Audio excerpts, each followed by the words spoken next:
Hi, welcome to Sunrise Weekly, Episode 2, Beyond Bernie Sanders. I'm Crystal, co-leader with Sunrise El Paso and founding member of Frontera Water Protection Alliance. I'm here with Gracie, fellow member of Sunrise and DSA, to talk more about Bernie Sanders.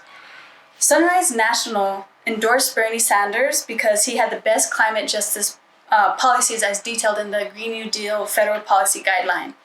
Some key points of this federal guideline were to transform our energy system to 100% renewable energies and to create 20 million jobs needed to solve the climate crisis. Ensure a just transition for communities and workers, including fossil fuel workers. Ensure justice for frontline communities, especially under-resourced groups, communities of color, Native Americans, peoples with disabilities, children, and the elderly. Invest in conservation and public lands to heal our soils, forests, and prairie lands, and end the greed of the fossil fuel industry and hold them accountable.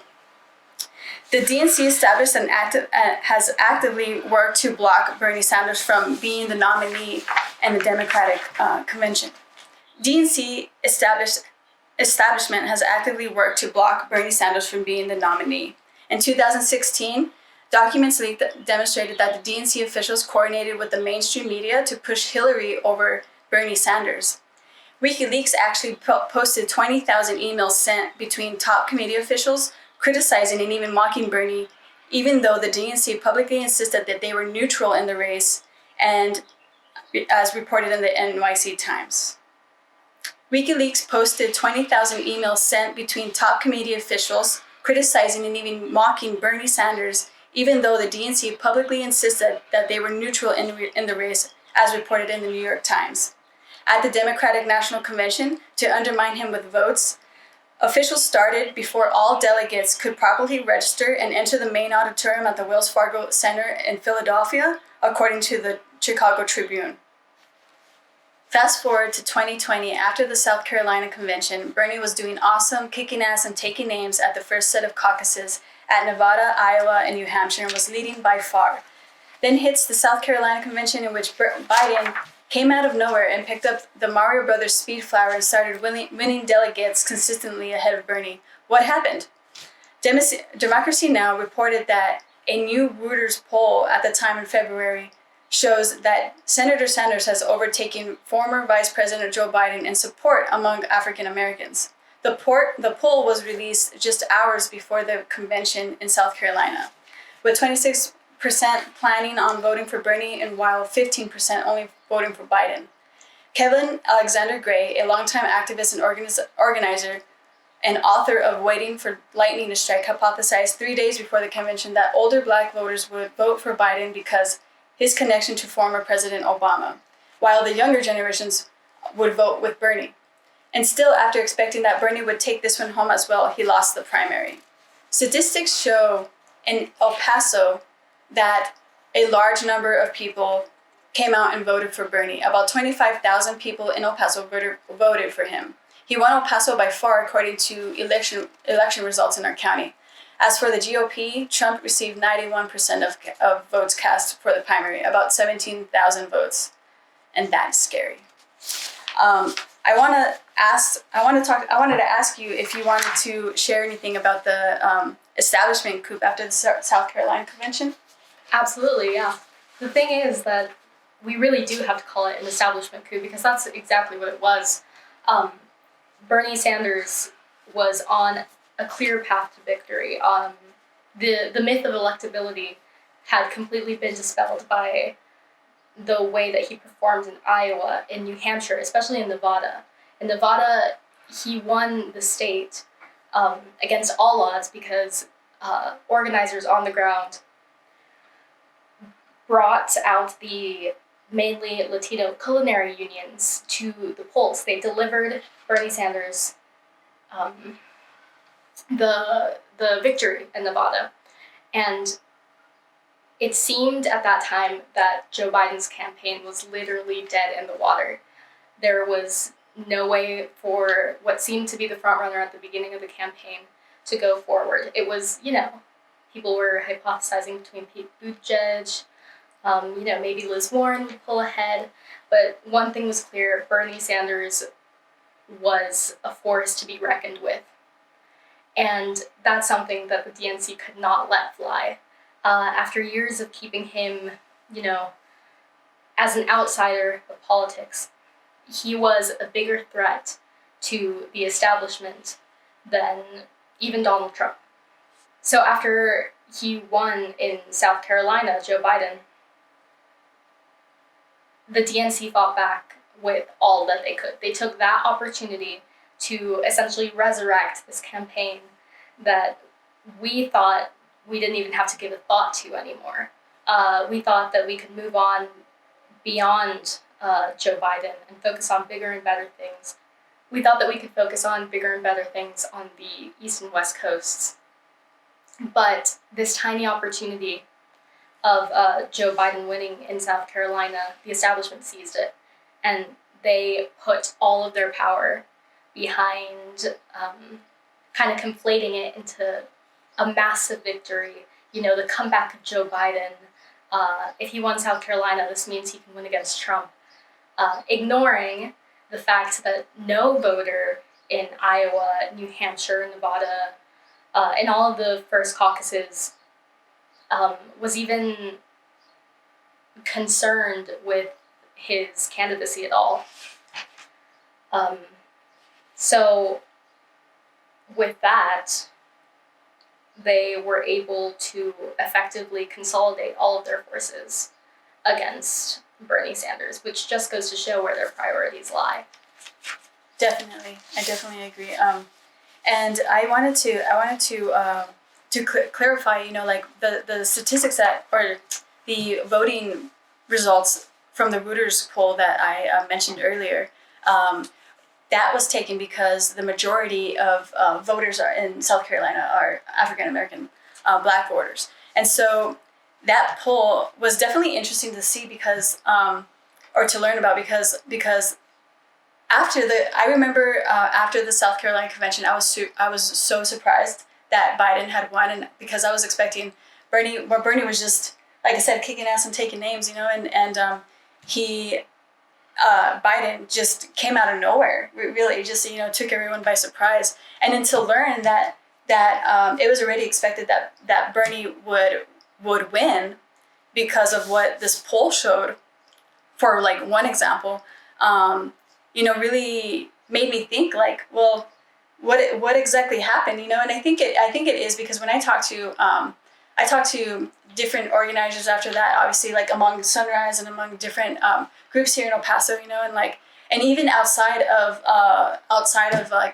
the city, like just different organizers that I know, and they all actually mentioned the same kind of thing. They all said that younger voters were going with Bernie, but that the older generations were siding with Biden because of Obama. He had kind of had that that reputation already, like from being vice president with Obama. And so, I found that it made sense, but it also was like very disheartening for me to learn that because I think like a lot of young people, I was looking forward to finally a revolution of sorts, with Bernie Sanders as being our president and whatnot.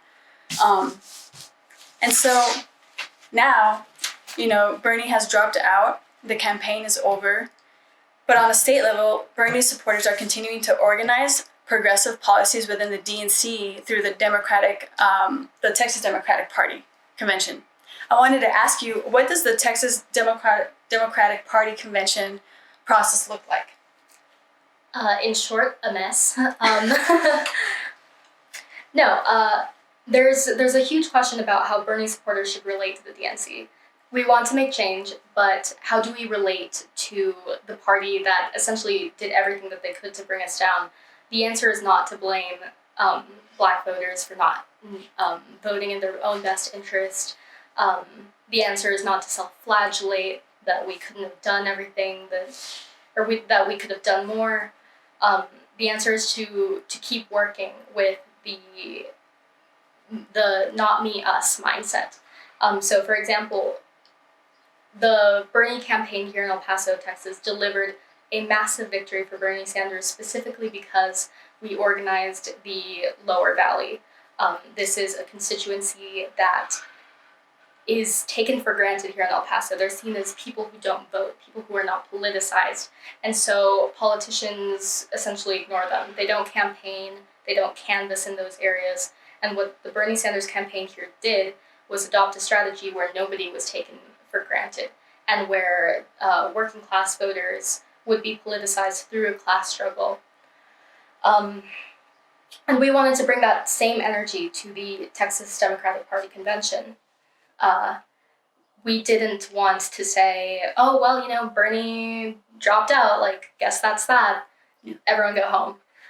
We have this infrastructure, we have committed organizers, and that's something that we could continue to cultivate. So the Democratic Party convention process is designed to be as intricate and as convoluted as possible, specifically to keep people like those who live in the lower valley out. It's designed so that only people who are embedded within the party already, people who are already in office, get the opportunity to make their voices heard. And this year we went ahead and said, now's the time more than ever to run our own people and to make sure that we flood the Texas Democratic Party with hundreds of delegates that have never, been involved in Democratic convention before and are ready to voice their opinions against the establishment and not be afraid to, elevate conflict and draw a line in the sand between people who have their best interests in mind and people who don't. So El Paso's numbers were falling a bit short in terms of delegates because no Bernie organizer had ever, participated in the Texas Democratic Party convention. But when we heard from organizers in San Antonio that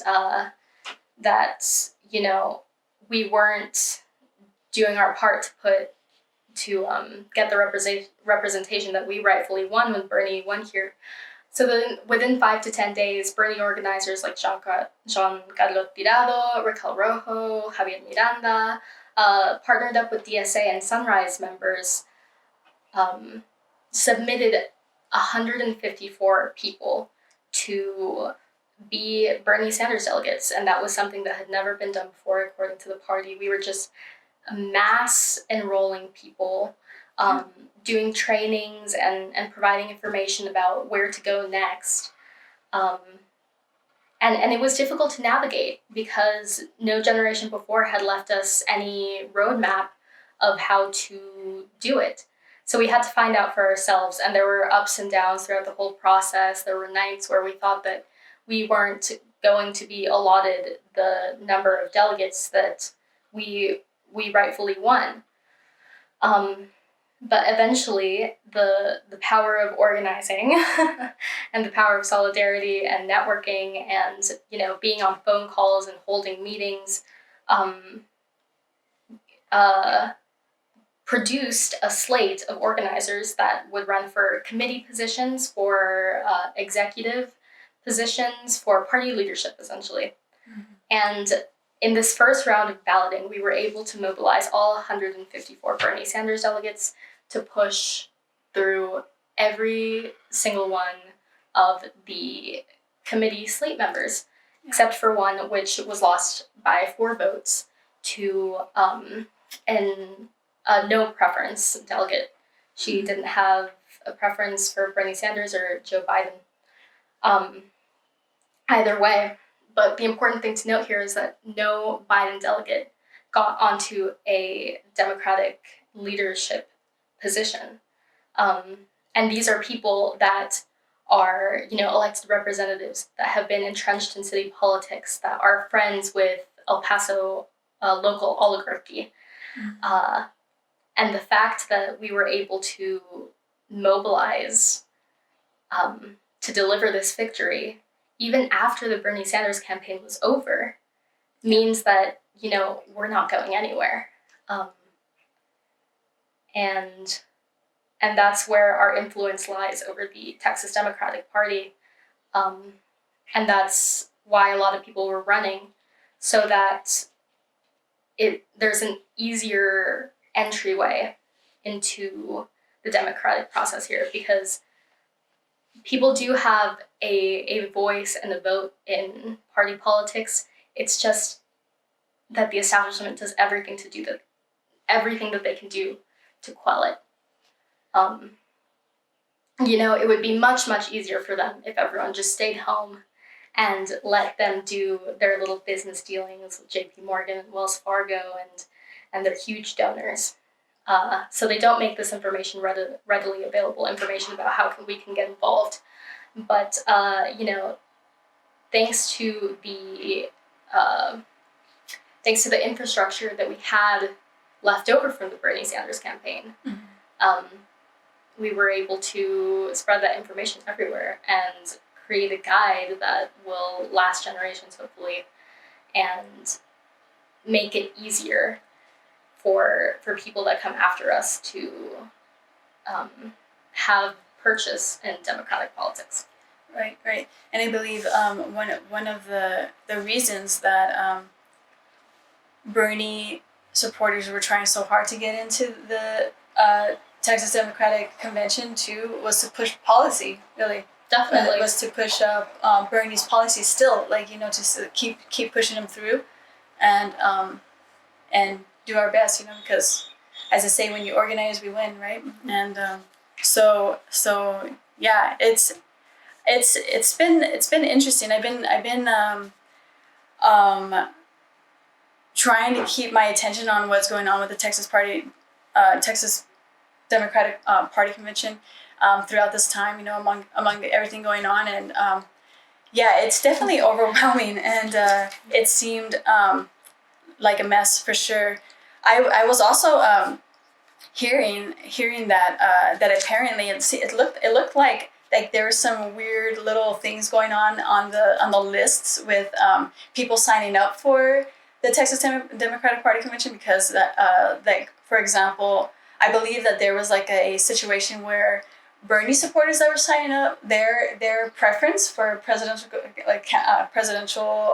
leader was removed for some reason, even though people were definitely selecting Bernie, for example, and but for whatever reason, that part was just being deleted or something, so there were some really weird little things going on, but that's just a micro example of what happens on a national Absolutely, level, on a more macro level, I guess.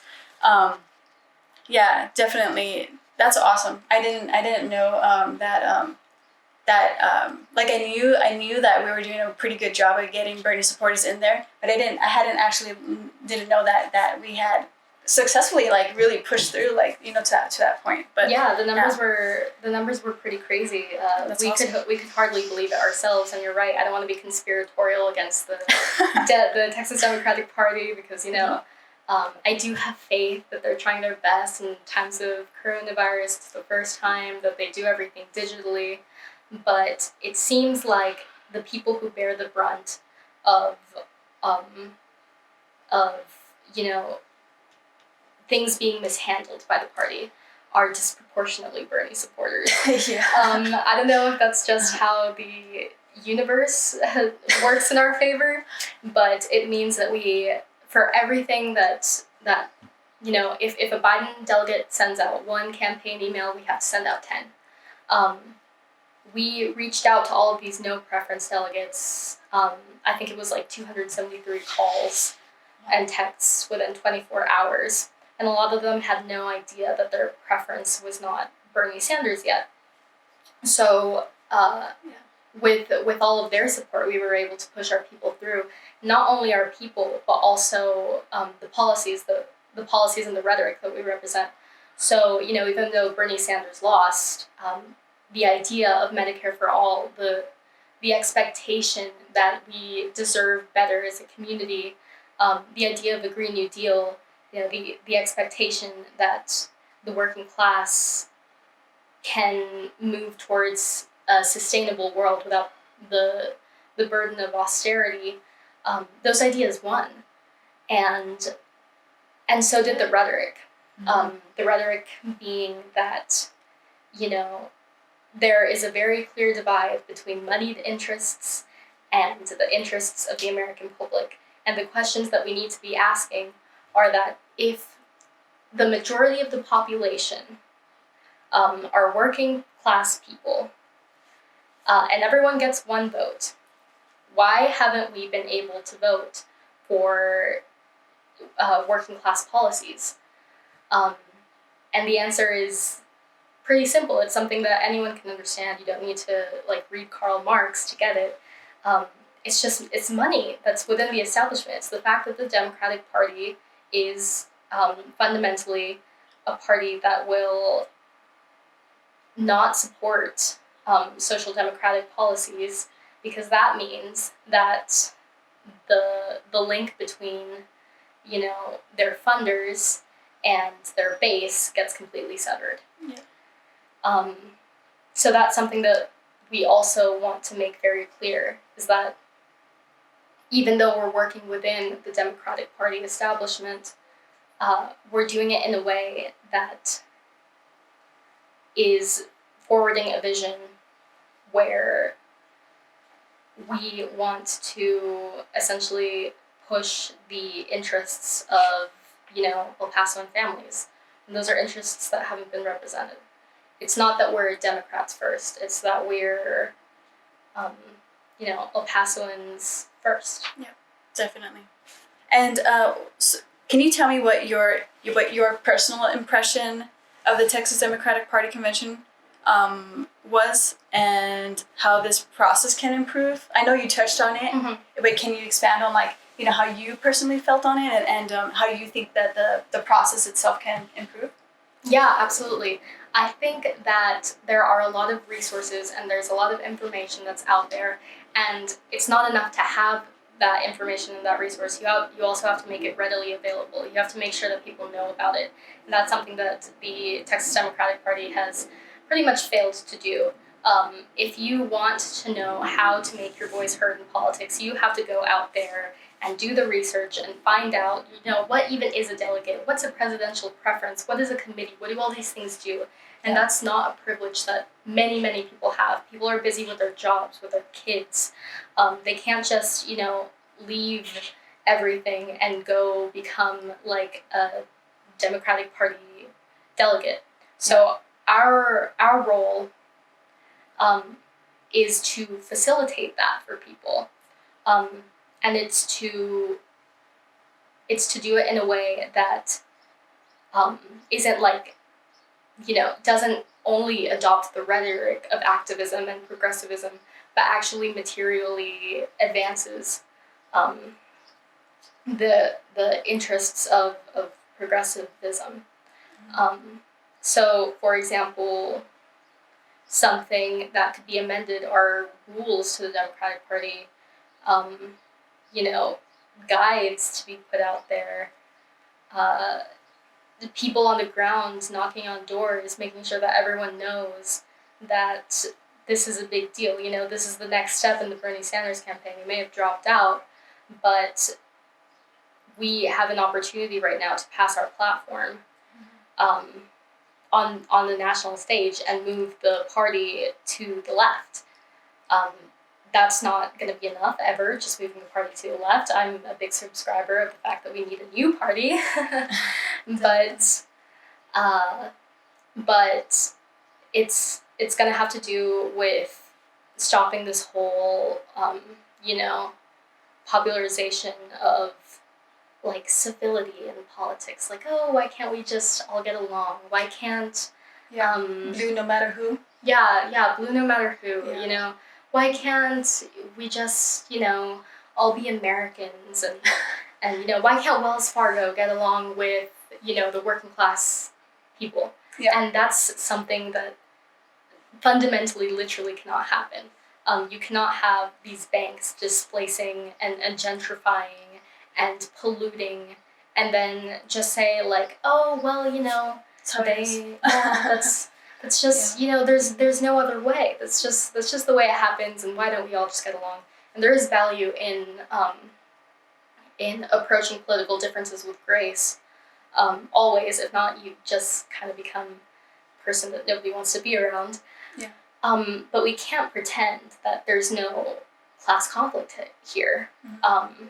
And I think that's one of the biggest things that we were hoping to do with engaging in the Democratic Party convention, is say that, listen, we have the tools to move our platforms forward, and we have the tools to move our rhetoric forward. And no matter what you prefer, we're going to use them. Yeah. And that's something that has not been done or said before the Bernie Sanders campaign, in recent memory at least. Sure. So yeah, we're normalizing and working we're normalizing the idea that everyone deserves and can have a better life. Definitely. Thank you. So there is, and how Bernie's movement has pushed the Democratic Party to the left, and during this campaign, there is a phenomenon that is called the fake progressives. Mm-hmm. Can you expand on that, what that means? Sure thing.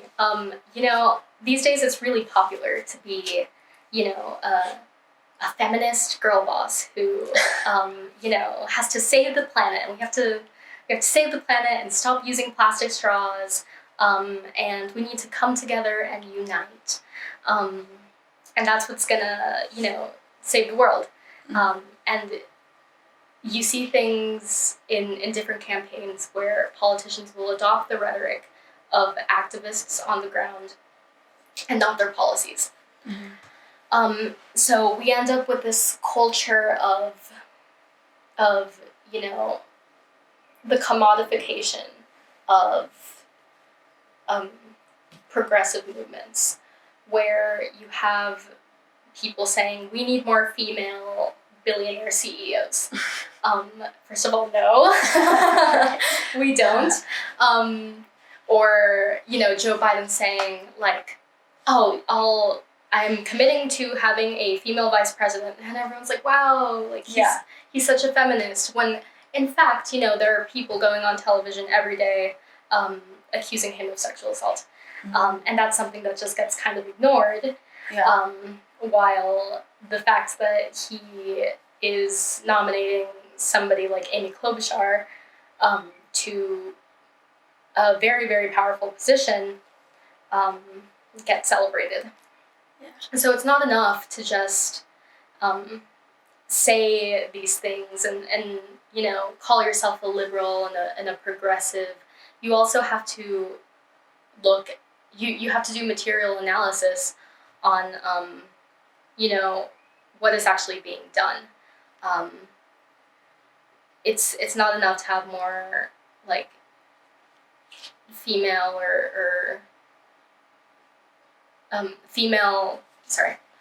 it's not enough to have more women in power if those women in power are going to keep polluting the environment. Right. So I think that's something that Bernie Sanders had very clear, is that, sure, he's a white old man, but he has been in the fight for decades, going out and listening to working class voters and elevating the rhetoric that labor has all of the power. His history has been pretty consistent.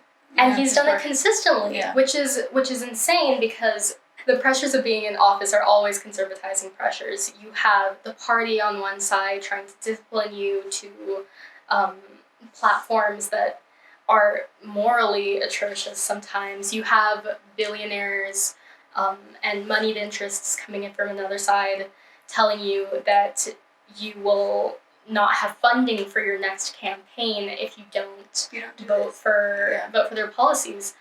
So it's incredible that Bernie Sanders has remained so consistent, and has not had to subscribe to this fake progressive thing where you can have your cake and eat it. You can say that you're cool and liberal and yay, girl power, save the world. But, you know, you're writing policy that has little loopholes that are going to disproportionately affect poor people in the country. Yeah. So that's the phenomenon of fake progressives to me. And it's so easy to, you know, fall into political idolatry as well, of hearing like a really great speech by somebody who, even in local politics, who is running and is young and is fresh, and being like, wow, this person is what's going to save the government. Yeah.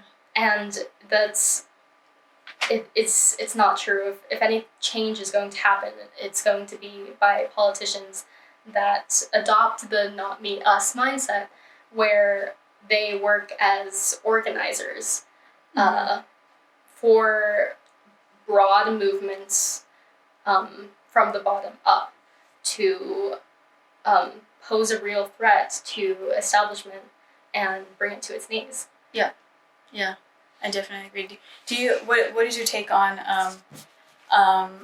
Do you think being a moderate or a centrist is enough? No. No. I think it's a good try. The thing to me is that, you know, a lot of people are going to be mad, but it must be said. Is it worse to be very outward, the way that the GOP is, in their loyalty to business? Yeah. Or is it worse to be like a centrist politician who is very low-key and dishonest about their loyalty to business, and on the outward kind of tries to gild their image in you know, More lefty? in more progressive Democrat, you know, rhetoric. Yeah. I don't know. I don't know what's worse. I don't know what's worse. I kind of feel like there is a what's the word I'm trying to look for? I mean, it's like, okay, so you have one side, just being honest, you know, as horrible and as gruesome and gross as it is, like they're being honest and they're outright what they are, you know, but on the other hand, it's like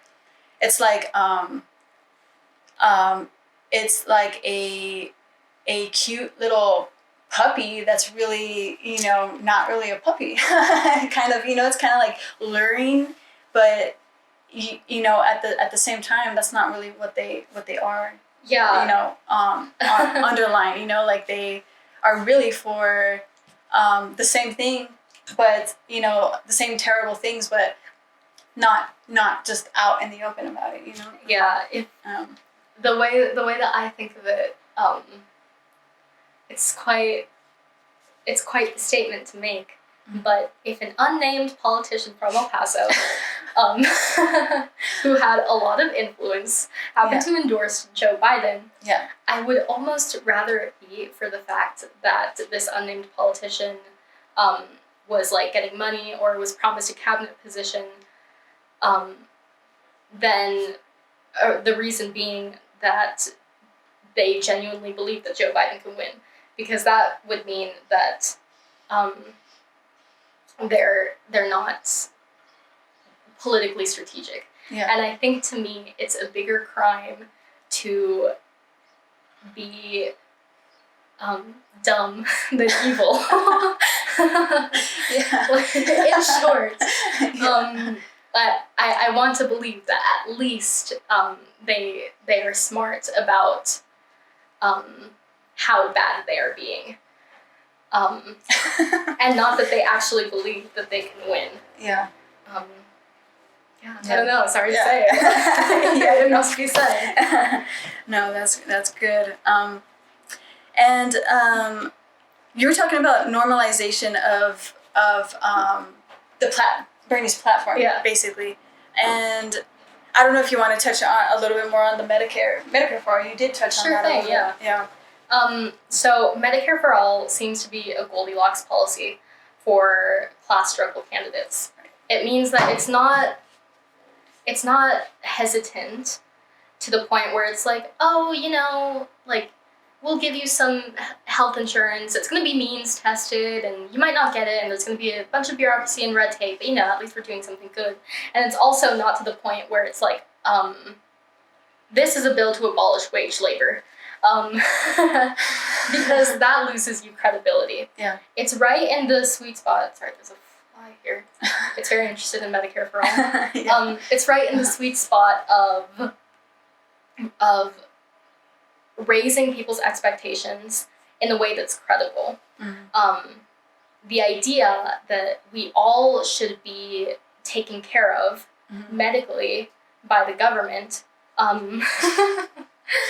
makes Medicare for All a statement about this country's values, more about policy. Mm-hmm. And then those values get cemented into the fabric of what we can and can't have. So something, for example, like Social Security. It's not like Social Security, a lot of people have tried to bring it down. Yeah. But the thing is that it's not flimsy, because we as a country got together and said, we want to make sure that the elderly people in this country are taken care of. No matter, their income level, no matter their race, no matter where they live geographically, it is a basic value that we should take care of our elderly citizens. And once people got that, they're not going to let it go. So the beauty of a policy like Medicare for All is that it's not, it's not susceptible to attacks the way that Obamacare is, because the premise behind it is that we all should, have a right to live healthily, and that is something that we want to entrust our government to make sure of. That's something that I will be proud to pay taxes for if it means that somebody else is getting quality medical treatment, and if it means that when my time of need comes, I will be taken care of. Right. And that gets ingrained in people's consciousness in a way that it wasn't before. And Bernie Sanders helped do that. Yeah. It didn't cross people's minds that we had not only the ability, but the responsibility to take care of people's medical needs. Right. We thought that it just couldn't be done because that's what we were told years and years and years by guess who? The pharmaceutical industry, the healthcare industry. Yeah. A lot of GOP members. A lot of GOP members. Yeah. And Bernie Sanders came, and he didn't wait for the polls to look good. He didn't wait for the policy to gain favor. He said, hey, all these other countries are making sure that, someone doesn't die because they don't have the money to pay for their insulin. Yeah. Why don't we do that? We have trillions of dollars, and I think something the coronavirus has done has exposed the fact that if the government really wanted to act on something, they can. So that, coupled with the raise of expectations from the working class, is going to be a really great opportunity for organizers to push for Medicare for All. But if we don't do that, we run the risk of this fizzling out, and that's something that we can't let happen. So, because we don't know when it's going to happen again. Right. So that's one of the big flagship policies of the Sanders campaign, and that's not something we're going to be letting up just because he dropped out. Right. Yeah, I remember realizing, and this was actually years ago, while I was studying public health in school, you know, I had realized at some point, and that, I'm not, at the time I wasn't sure if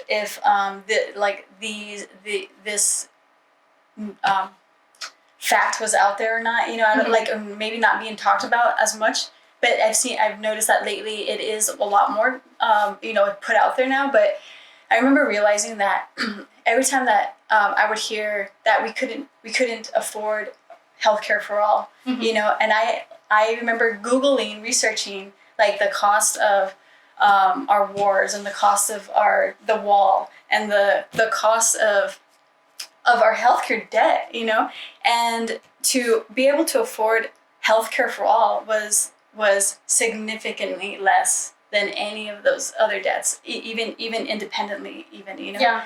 And I just remember being so like annoyed and like just like I wanted to puke, you know, just that was how just like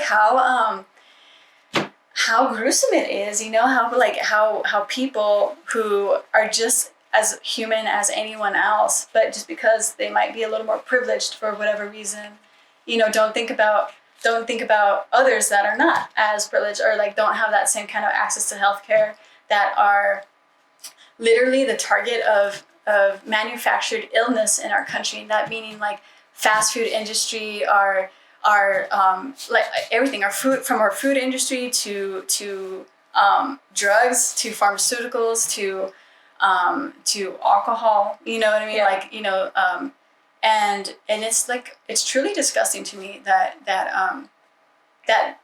there are people out there running this country that are just not, like, it's completely special interests. That's all they care about. Yeah, you know? it's pretty insane. The, you know, corporations and government will go out and they'll pollute our waters. Yeah. And people will get sick from drinking that water, and they're not going to pay the medical bills. And they don't care. Yeah. And it's not a matter of whether we can afford it or not. Obviously, Jeff Bezos is a goddamn trillionaire. Like, Yeah. At that point, that argument is a little bit null for me. It's a matter of political will. Yeah. And that political will has to come from collective and mass action. Mm-hmm. And that's something that Bernie Sanders started, but Yeah. it's not something that he's going to end. It's going to be us here in Sunrise and DSA, in unions, and, you know, it's a really, really exciting prospect. And anyone who was feeling, you know, down about the fact that Bernie dropped out shouldn't, because we've accomplished so much. Mm-hmm. These policies weren't being talked about 10 years ago at all. No. It was not even on the table. No. And now it's a genuine contention. And the fact that the Democratic Party fought back so hard, they wouldn't have if they hadn't perceived us as a threat. Yeah, definitely. So we're getting there, and it's exciting. And yeah, definitely.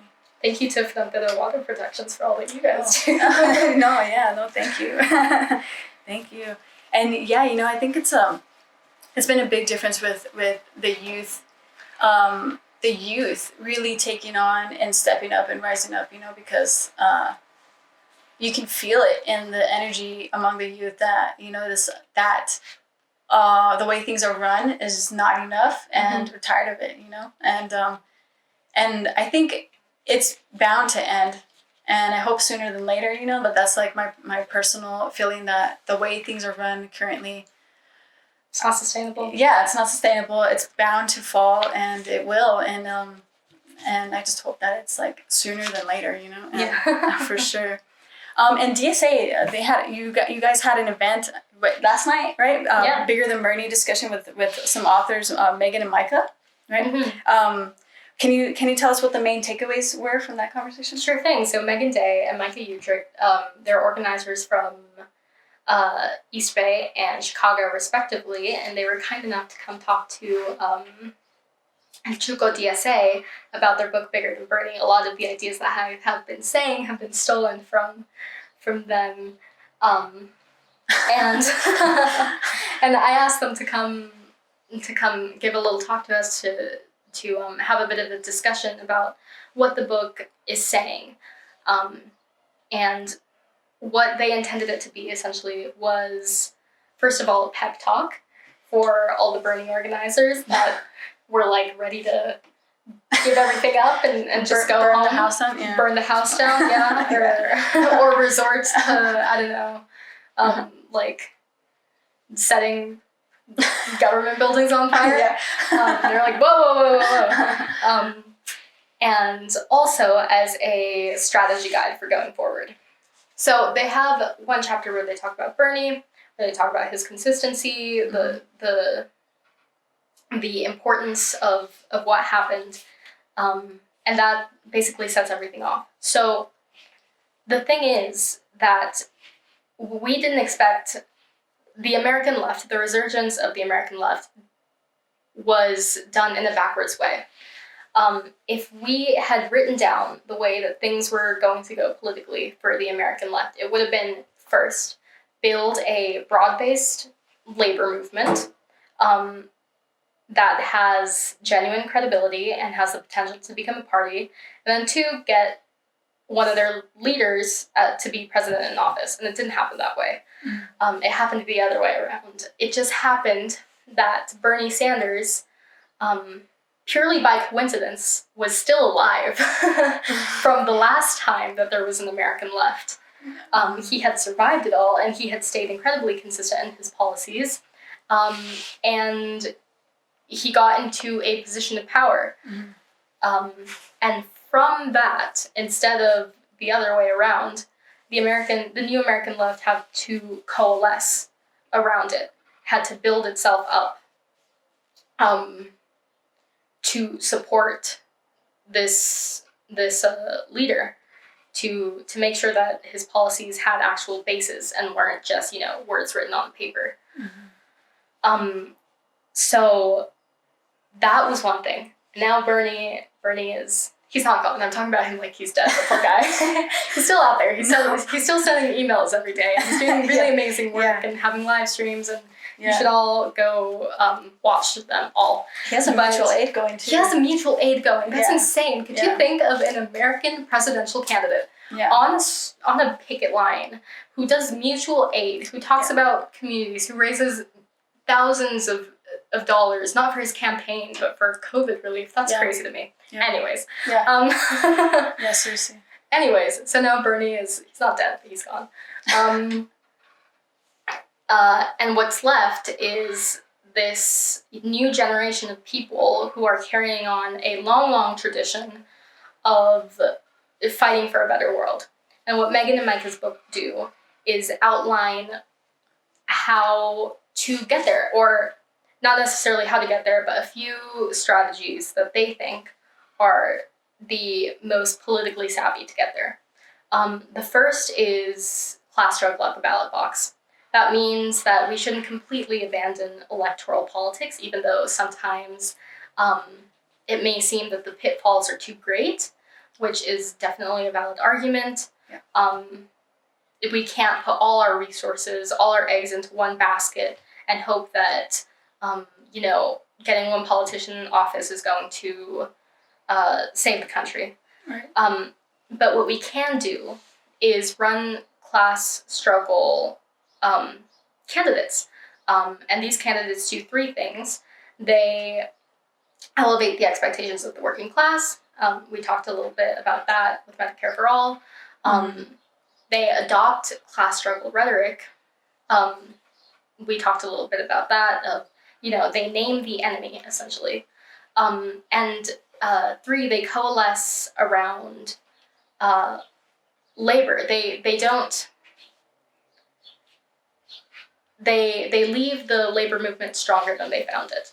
So even if they don't win, and there's a big chance that for many, many years, the class struggle candidates that we run will not win.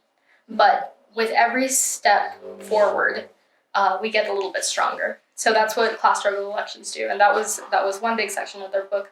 The second focuses on politics outside of the ballot box. The second focuses on labor specifically, because we all know that the biggest source of power in the United States against capital interests are the people that work for capital interests. So what their book outlines is what they call the rank and file strategy, and bargaining for the common good. And that's something that we talked a lot about last night. What the rank and file strategy does is promote a vision of democratic ownership on a shop floor level and ingraining leftists into the labor movement. The Red Scare was extremely successful in severing the link that there was between the working class and the American left. So that means that there are people out there who know their struggles. They know better than anybody else what they need from government, but because of union bureaucracy or because of management or a million billion different reasons, not enough time on their hands, they don't realize the true potential of the power of organized labor. So striking, for example. So what the rank and file strategy does is create a layer of militant labor organizers on the shop floor who gain the trust of their coworkers in strategic industries that, for example, like education, healthcare, logistics, Amazon workers. They gain the trust of their coworkers, and through that, bargain for the collective good of the entire working class. So an example that was brought up was this teachers' strike in Chicago in 2012. Chicago teachers ran for, or Chicago teachers who were union reformists ran for office in 2010. They won, and then in 2012 they were able to pull off a successful strike against Chicago mayor and cartoonishly evil politician Rahm Emanuel. And what they did was they went to the negotiating table with not only the demand of a higher pay, but also stop closing schools in working class neighborhoods. Give our students smaller class sizes. Make the city better than it was before. And they won. They won that strike and inspired the red state strikes a few years later that happened in West Virginia, in California, Denver. I mean, Denver's not a red state, but yeah, I think there was some Colorado and Arizona. And that's something that Bernie Sanders was there for. And that's something that he advocated for doing. So that's the strategy that Megan and Micah advanced. The last strategy that they advanced was what they call the dirty break. It's a term coined by Eric Blanc, and there's a lot of debate around it, but it's essentially how do we relate to the Democratic Party? And that's something that applied a lot during our time in convention. So the dirty break, as opposed to a clean break where we just say, you know what, to hell with the Democratic Party, we're just going to make our own Labor Party. The dirty break does it in a way where we gain power first, and then eventually break with the Democratic Party, when historically the conditions are right. The problem with a clean break strategy is, you can't just make the party and then wait for people to come to you. That essentially relegates you into political ostracization, not because the people who are running it are not good people or don't have best intentions or aren't politically strategic, but because the way that the U.S. electoral system is set up in a winner-takes-all system is so oppressive to anybody who even conceives of a third way of doing things. It is not sustainable. It won't survive, and all of its focus has to be put on getting past that 5% to be on a ballot line instead of actually building working class power.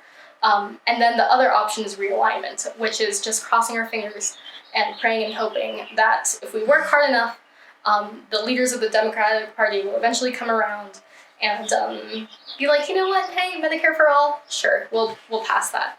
Yeah. And that's, I guess I just made it by my own interpretation of what that would look like. Not something that we can necessarily count on. Yeah. So, the dirty break is first having an organization like DSA that is working towards being a political engine, having a platform on which candidates are disciplined, for a labor, like a precursor to a labor party. And then when the time is right, when we have enough people elected, we break with the Democratic Party into a party that says, here we will not accommodate capitalist interests. Mm-hmm. Here we are a party that brings working class people together to realize their own power.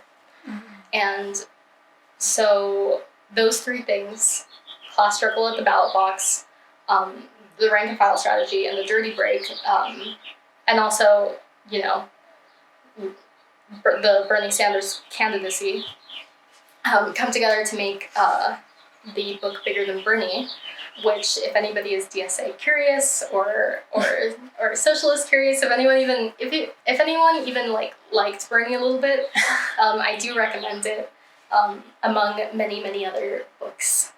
If you have time now in quarantine, they're all 50% off on Verse, so I don't want to become an advertisement for it, but those are things that we took away from the conversation. And it's going to be a long road to applying it here in El Paso because our context is so different.